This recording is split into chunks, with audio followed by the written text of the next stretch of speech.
Now, to kick off today's program, the Edo State House of Assembly has passed a bill amending the Kidnapping Prohibition Amendment Law of 2013, which now prescribes the death penalty for kidnappers and mandates the confiscation and demolition of property used in the commission of kidnapping. The bill was approved following the review of the extant legislation by the Committee of the Whole. The state lawmakers emphasized that death penalty could deter kidnappers who demand ransom from their victims and often go on to kill them. They stressed the importance of the executive arm ensuring that sentences of capital punishment are signed and enforced without leniency. Well, Arise News analyst Dayo Sobowale joins us now to discuss this move by Edo lawmakers, as well as to examine the deterrent potency of capital punishment in curbing crime. Good afternoon, Mr. Sobowale. Welcome to the program. Good afternoon. It's a pleasure being here as usual. It's great to have you. Let's get straight into it. I believe this is the second time in a period of almost 2 weeks that we're discussing the death sentence. Last time we were talking about it with regards to NAFDAC and fake medication. Now with regards to kidnapping, what's your take on this reignited push towards the death sentence? That's right. We are going back to our roots. We are going back to social control, African tradition. In traditional society, see, there's a way people deal with people, there's a way the society deals with people who commit taboos or who do things that they should not do. They can ignore them. They can banish them. They can even kill them. But when the Oyibos came, even though they used plunder and murder to seize our territories, they used the Bible to keep us in check, and we discarded our tradition. But now, see, the chicken is coming home to roost. See, in the US, the last government that went away used gender ideology to literally eliminate girls in school sports. And the campaign was waged around that, and abortion, and all these things. And the government the party that won, that's Donald Trump now, is saying that there are only two sexes. Does any society need the president to tell them that it needs?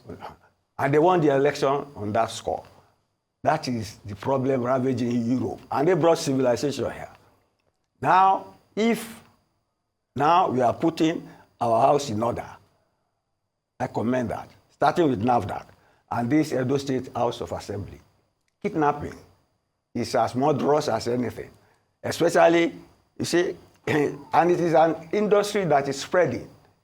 Because you remember at one time, when they kidnap people, they want to give them money. They transfer money through the banks. Mm-hmm. The bank officials know about that. You remember there was a sheikh in the north who was part of the negotiation. That is in the north. We are a federation. And every state can make its own laws. If you kidnap in Bel-Air, you know you'll be shot dead. You'll be shot dead. It's a welcome development. And I think it will deter people. You see, people who like easy money don't want to be incarcerated, not to talk of being shot. It should be a great way of deterring them. Let's leave it like that. All right, also, Mr. Sobowale, when it comes to achieving relative balance, and we look at our judicial system, we know the challenges that are dominant there, that include lengthy trial periods and issues with evidence gathering. So how might this harsh penalty affect the prosecution's ability to secure convictions, in your opinion? No, it's not the fault of the harsh penalty. We discussed it the other time. Let the governors who should sign the death certificate sign them. You get me? They can see you are not punished twice for the same crime. If the law has taken its course, it's the governors who should be taken to task. But even this one now, it's not a matter of incarceration now. It's a matter of legislation and combating crime. And this House has done its own bit. You get me? Because it is supposed to make the law. It has looked at its environment. It's not only that in the vicinity. You have girls trafficking. It's rampant there. And you see, I read in the papers that from Netherlands, they returned about over 100 bronze heads, which they looted from Nigeria. These are people preaching morality to us. And we are adopting their own standards. Whereas their own moral standards are falling far short of what they destroyed when they came here in the name of colonialism. So we are discovering our roots in making law and order. I think it's a step in the right direction. Okay, but still going back to those governors, practically speaking, I know here we're focusing on Edo State, but even if you look at it on a national scale, which of these governors is really going to sign off on this? Because if you look at the statistics historically, it has seldom happened. Wait, you see, you don't generalize. Mm-hmm. You have to know the statistics of people awaiting execution. Maybe some governors have done it, but you see, they say the prisons are congested. You get me? And you see, the prisons mostly are federal facilities. So you get me? All Nigerians are there. It's only when we do the research, you get me, and collect the data, that you know which governor. I don't think a governor can be taken as a merciful person if he does not perform his duty of signing a death sentence for somebody who has murdered a fellow human being. It is a civic duty that the governor should do. And if a governor does not do that, then the electorate should know what to do to him at election time. That's all. That's a tall order. Yeah, that's democratic order. Indeed. Okay, Yeah. Mr. Sobowale, so still for those that might not see it from your perspective, that I'm saying it's a bit too far, it's a bit extreme. Are you saying the legislature is No. that passed it? It's not me saying it. I'm just confirming that I like what they are doing. You like it, it's fine. I'm saying there's something. Why are you calling it harsh penalty? It's appropriate penalty. No, I'm saying for those who might see it as harsh. Like you, okay. Not like me. Go ahead. Go ahead. Not like me. Go ahead. But those that are on the other side, they're saying or suggesting that the death penalty for kidnapping might lead perpetrators to be more likely to kill their victims in order to eliminate witnesses. They have been killing their victims anyway and collecting money. But in some cases, we've seen where some have been rescued, released, ransom, whatever might have gone on behind the scenes. Do you think that this is a risk that might be worth taking? It is not a risk worth taking. And you are talking along the line of the Western people too. Mm-hmm. Remember the policing, the policing movement. You get me? We have this, because of the experience of blacks in the hands of white policemen. You get me? Some states said some counties, they say they don't want police. That instead they create welfare homes, rehabilitation homes for drugs and so on. And then crime festered, and they were no longer safe in their houses. That again was part of why some people voted for Trump. So let's learn from recent examples. This is not history now. If I say something, you think I'm an old man, but this one is happening right now in your presence. So let's learn from it. That is what people will use for comparative political analysis later. People will get PhD from it. You get me? So let's learn from our global environment. You must fight crime. And don't fight crime by not arming the police. You don't fight crime by not, by governors not signing death warrants when people are condemned to the death row for killing other citizens. Mm-hmm. It's their civic responsibility and democratic duty to protect society. That's it. Okay. How do we protect the system from abuse? Because when we speak of executions, as much as generally the statistics are a little bit unclear, it's difficult to get a clear number. But there are some, pre-1999 that come to mind. For example, the killing of the Ogoni 9, for example, which was at that time a lawful execution. How do we lawful? At that time, for that time, in 1995 when it was done. It has never been lawful. It was not a military regime. They are talking of Sarowiwa. Yes. And the others. But under the you military call it lawful? At that time, you should not ever call it lawful. Okay. In the context, the whole world protested. The whole world, Mandela, everybody protested. But Abacha didn't listen. So it was a callous execution. Because in his perspective, it was lawful. And that's what I'm saying. It was under military rule. That's the point that I'm making, Mr. Sobowale, is what do we do to guard against abuse of the power to sign off on death penalty? That's the point I'm trying to make. I have no sympathy for your view.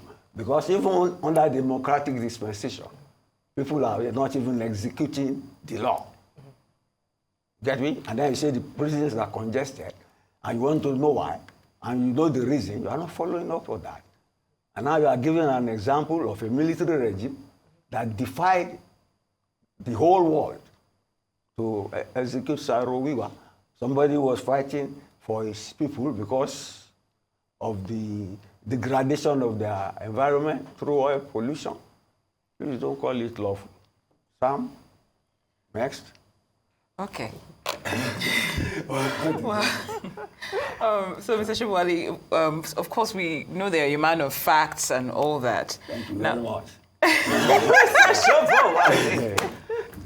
So, can you give us context, whether it's countries or states where we've seen punishments that like this, where we saw that it was successful, so we can say that this actually works? You don't need to look for contemporary politics. China. All right. They execute you for corruption, not to talk of armed robbery or kidnapping and all this. But, criminals don't go near such places. They do not go near, and even human traffickers. They go to countries where you have these weak laws, these human rights that extends to an extent that, there's near anarchy, and nobody is punished or deterred. Even for terrorism, there was a case in England where they stretched the law so far. A man committed terrorism. When they went to court, they said the law that they are using to prosecute him was a United Nations law, not law made on English territory, that it is the parliament that makes laws, just like Edo has done now. And the parliament was in research. They convened it urgently and made their own law, just to respect the law. But if it was under a military regime, they will tell them to go to hell. They will execute the person, which was what Abacha did, because it was a military regime. They were not bound by democratic principles. Nobody elected them anyway. They came there through the barrel of the gun. Next. I'll still come back and ask you, how do we stop it from being abused? Be abused. Let us have it executed to the letter. These legislators have done their bit. Now, if you catch those people and they take them to court and they sentence them, and then nobody wants to kill them, what is the essence of the legislation? It's an abuse of the process at the end of the day. You get me? Let the process, they have done the right thing. You see, the law comes from the customs and tradition of every society. That's what they have done. You get me? The law does not come in a vacuum. From your mores, your ways of life, then you code your laws, which is what they have done. Let us see that through. And I'm sure, I'm confident that's the potential to deter. That's how I can say for that. If we're going to look at potential root causes of situations like this, like kidnapping, where some attribute it to the state of the economy or socioeconomic factors, basically. What do you think? How should we achieve balance when it comes to putting this punitive measure and also taking preventative approaches that address poverty and unemployment? You see, good governance, good leadership, but it's no use looking at the top all the time. Out of ordinary moral teachings from the family, from the schools. Moral teaching. You see, some time ago, I think they stopped teaching religious knowledge in schools. when I was in school, you had to do some, and then they see schools from the religious educational institutions, like the Catholic Church, CMS, and all that. And you see, we must inculcate some moral values in our students. When I was in school, do you know what is called civics? Civics. You study civics. Yes. In the secondary school now. That is knowing your duty to society, to your parents, to your school, to your country, patriotism and all that. Yes, we return to our moral values. All right. On that note, Mr. Dayo Sobowale, it's always a pleasure to be in conversation with you. Thank you. We get our blood boiling a little bit. You're watching Newsday.